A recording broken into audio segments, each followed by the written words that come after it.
የስልጤ ልጆች እናታቸውን በወሊድ ምክንያት ይቀብራሉ። እነዚህ እጆች እናታቸውን ይፈልጋሉ። እናት ግን በወሊድ ምክንያት መንገድ ላይ ቀርታለች።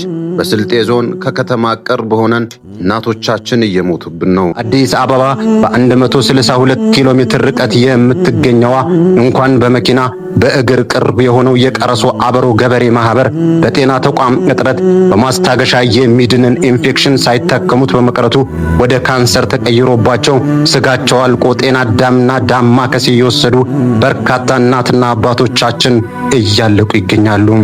ምጥ ይዟት አምጪ የተባለች ማማ ጠቅቷት በአፏ እንጨት ነክሳ እንጨት ሆና ደርቃ የቀረችውን እናት ቀብሯ ይመሰክራል። እናቱ ስትወልደው የሞተች ልጅ ዛሬ የሌሎችን እናት ሲያይ ምን ይሰማው ይሆን?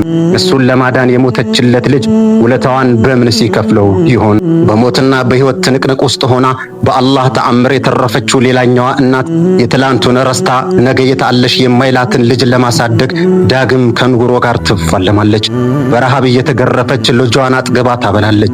ጠግቦ ሲያገዛው ይድፋኝ ብላ ሞቷን ትመኝለታለች። የሚያስጠላውን ንፍጡን በሶፍት ሳይሆን በአፏ ትመጥለታለች። በእቅፏ ሸንቶ ካካውን ለቆባት መቼስ ትጠየፈዋለች። አድጎ ለማይጦራት ነገር ረሃቧን ላያስታግስላት ነገር ይቅናው እያለች ዱዓም ታደርግለታለች። ዱዓዋም ጠባይልም እሱም ያልፍለታል፣ ትላንቱንም ይረሳል። የለፋችለትን ሞታ ያቆየችውን እናቱን ይረሳል። ልትናፍቀው ቀርቶ ስትናፍቀው እንኳን ቢዚ ነኝ ይላታል። የወለደ እንጀቷ አላስችልሽ ሲላት እንኳን በአረፋም ቢሆን መተሃይችህ ተመለስ ስትለው ልጆቼንስ ለማን ብዬ ሚስቴንስ እያለ እናቱን ይክዳል።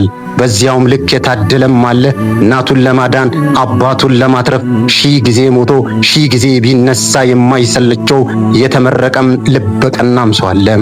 በሀገር ቤት የምትኖር እናት ዛሬ ከተማ ላይ ለሚኖር ልጇ ወገቧን ያልተቆረጠች የለችም።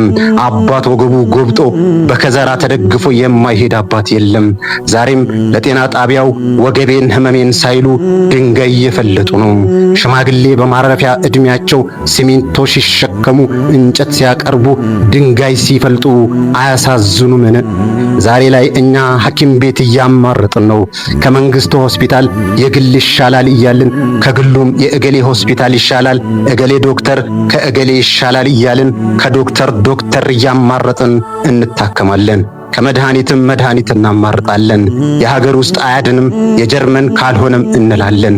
ድንገት ቢያመን እንኳ ገንዘብ ባይኖረን ጤና ጣቢያ እንታከማለን። እናትና አባቶቻችን ግን እኛ የናቅነው ጤና ጣቢያ አጥተው በህመም እየተሰቃዩ በልጅ ተከበው ህመማቸው ሳይታወቅም እየሞቱ ነው። ስኳር፣ ደም ግፊት፣ ኩላሊት የያዛት እናት በሽታዋ ሳይታወቅ በተኛችበት ያሸለበቿንም ቤቷ ይቅጧራት።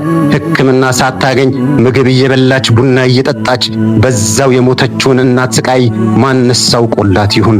ብቻ ህመሙን ወላጆቹን ያጣው ቤተሰብ ብቻ ያውቀዋል። ለእናቱ ሳይደርስላት ያመለጠችው ልጅ ህመሙ ይገባዋል። የእናቱን እናትነት ሀገር ቤት ገብቶ ሲያጣትም ይረዳዋል። የእናቱ ጠረን እንደ ምግብ ሲርበው፣ የእናቱ ናፍቆት እንደ ውሃ ሲጠማው ያኔ ይገባው ይሆናል። መተኪያ የሌላትን እናቱን መተኪያ የሌለውን አባቱን የተነጠቀው ብቻ ነው ህመሙን የሚያውቀው።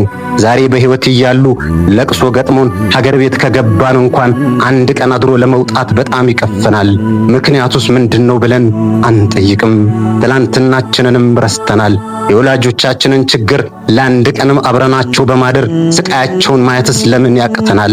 ጀነትና ጀሃነም የማያውቀው ፈረንጅ የሰው እናት ይንከባከባል። ህሊናው እረፍት እንዲያገኝ ለሰው ልጅ ሁሉ ያዝናል። እኛ ግን በራሳችን ወላጆችን ጨክናለን። ማዶ ላለችው እናትህ እዘን ተብለን በሰው እንለምናለን። እዚህ ላለችው አዝኖ የጨረሰ ይመስል ለሷ እኮ ልጆቿ ይበቋታል እኔ ለኔው አዝናለሁ ይላል። ሁሉም አካባቢ ያለች እናት የሁላችንም እንደሆነችም ይዘነጋል። እሷ ግን ለሰው ልጅ ሁሉ ታዝናለች። ሲወድቅ ላየችው እኔን ያስቀድመኝ ብላ ሞቷን ትመኛለች። ለሚወድቅ ሰው ለሷ ሞቷንም ትመኝለታለች። ያውም ለማታውቀው ሰው መሆኑን ብቻ አይታ በሰውኛ ታዝናለች። እስቲ እኛም ከሷ እንማር፣ ለሰው ልጅ ሁሉ እንዘን፣ እጃችን ትዕዛዝ ከልባችን ይውሰድ። ያኔ ለእናትህ ስጥ ስንባል ኪሳችን ይቀርበናል። በዛ ላይ ችግር ተፈጠረ ቢባል ሮጠን የምንገባው ወደ ተወለድንበት ቀይስ አይደለምን? አረቦች ገጠር ስለሌላቸው ጦርነት ሲነሳ መሰደጃ ቦታ አጥተው በዓለም ላይ ተበትነው ወደ አዲስ አበባስ የተሰደዱት ለምንስ ይመስለናል? ከነሱ ስለምን አንማርም? እናቶቻችን በመከራ በ3 ቀን ምጥ አምጠው ወልደውን ዛሬ ላይ አብቅተውናል። እኛስ መልሰን ለምን እናቶቻችንን ልንወልዳቸውም ይገባል? ዛሬውኑ ቃል እንግባ። መልእክቴ ነው። ሰላም